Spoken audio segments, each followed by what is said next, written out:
Hello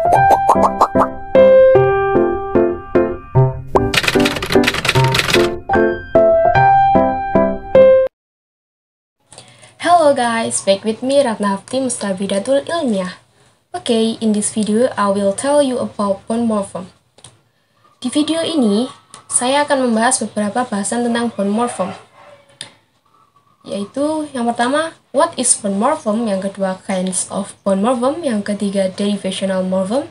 Yang keempat, kinds of derivational morphem. Yang kelima, inflectional morphem. Yang keenam, suffixes are usually called inflectional endings. Sebelum itu, saya akan membahas apa sih morphem itu. Morphem adalah satuan gramatikal terkecil yang mempunyai makna dan tidak dapat dibagi menjadi unit yang lebih kecil lagi. Contoh, unbreakable. Awalan un di sini itu berarti not yang digunakan untuk meniadakan kata sifat pada kata breakable. Suffix able digunakan untuk membentuk kata sifat pada kata breakable. Ketiga kata dalam morfem ini tidak dapat dibagi.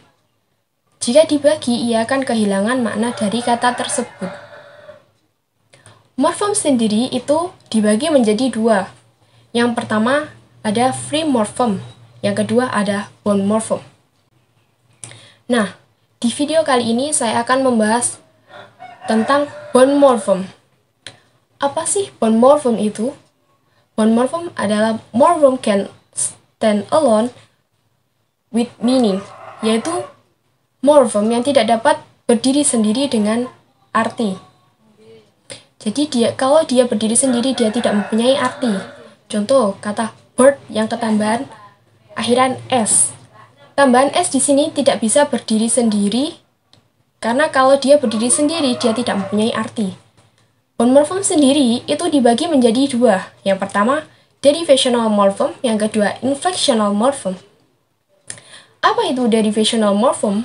Derivational morphem adalah which attached to another morphem will create or derive new word by changing the meaning or changing the word class.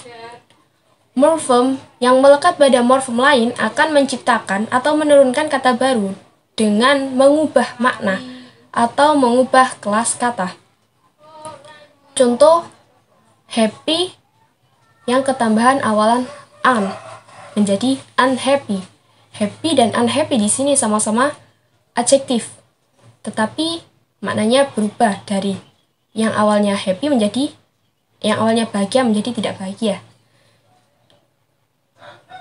Derivational sendiri dibagi menjadi 4. Yang pertama, nominalizer, yaitu morphem is attached to the stem to form a noun by adding the suffix man, ion, action, er, or ance to verb, or by adding the suffix it, and t to the adjective.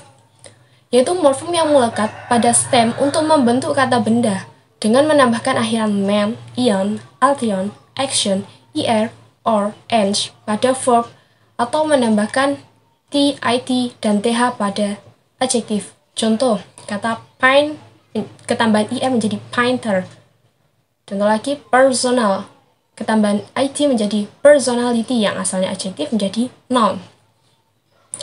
Yang kedua, verbalizer, yaitu morphem is attached to the stem to form a verb by adding the prefix and the suffix and ev add is to adjective, yaitu morphem yang melekat pada kata dasar untuk membentuk kata kerja dengan menambahkan awalan n dan akhiran in, ev add is pada adjektif. Contoh, large menjadi tambahan in, awalan in menjadi enlarge yang asalnya artinya besar menjadi memperbesar.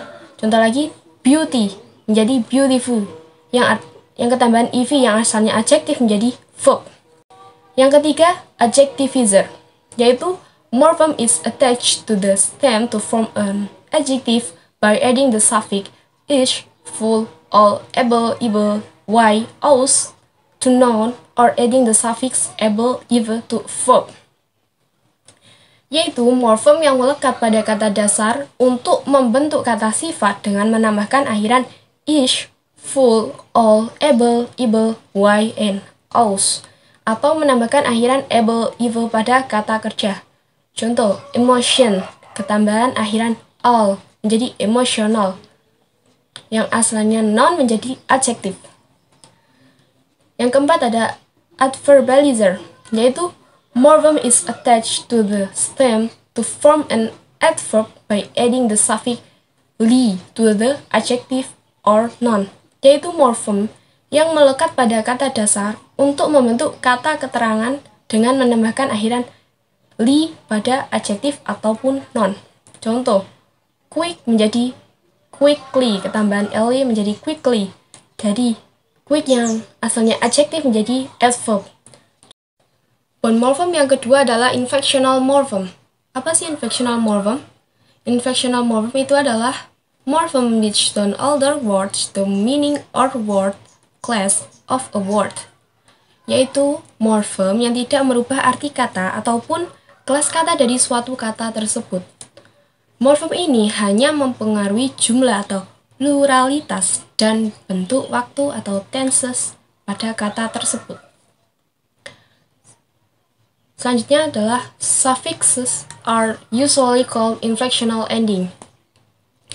Suffix are usually called inflectional ending ada 7. Yang pertama, as plural, yaitu morphem is specifically attached to singular noun to form plural noun, yaitu morphem yang secara khusus melekat pada kata benda tunggal untuk membentuk kata benda jamak.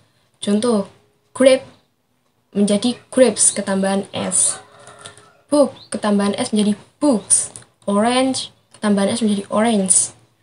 Yang kedua, ada s third singular, yaitu morphem is particularly added to a verb to show an action done by third person singular expressed in simple present tense. Yaitu morphem yang secara khusus ditambahkan pada kata kerja untuk menunjukkan tindakan yang dilakukan oleh orang ketiga tunggal yang biasanya digunakan pada simple present tense. Jadi contoh, play menjadi plays, speak menjadi speaks, walk menjadi walks. Yang ketiga, ad past. Morphem is especially attached to a verb to show an action done in the past expressed in simple past tense. Yaitu morphem yang secara khusus melekat pada kata kerja untuk menunjukkan tindakan yang dilakukan di masa lalu yang diungkapkan dalam bentuk simple past tense. Contoh, walk jadi walked, listen menjadi listened. Yang keempat, ed past participle, yaitu morphem is particularly added to a verb to show an action which is completely done. Yaitu morphem yang secara khusus ditambahkan ke kata kerja untuk menunjukkan suatu tindakan yang telah selesai dilakukan. Contoh, drive menjadi driven, choose menjadi chosen. Yang kelima, ada in present participle, yaitu morphem is specifically added to a verb to show an ongoing action or action still in process. Yaitu morphem yang secara khusus ditambahkan ke kata kerja untuk menunjukkan tindakan yang sedang berlangsung atau tindakan masih dalam proses. Contoh, drink, ketambahan ing menjadi drinking. Read, ketambahan ing menjadi reading yang artinya sedang membaca. Yang keenam ada er comparative, ialah morphem is specially added to adjective to show a more comparative level.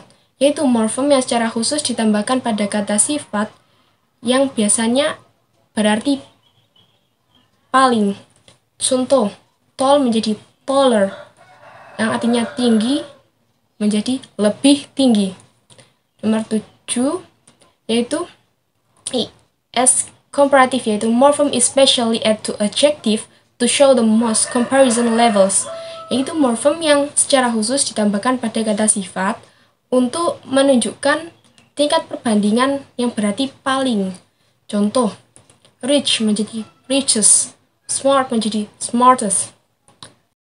Okay, that's all from me.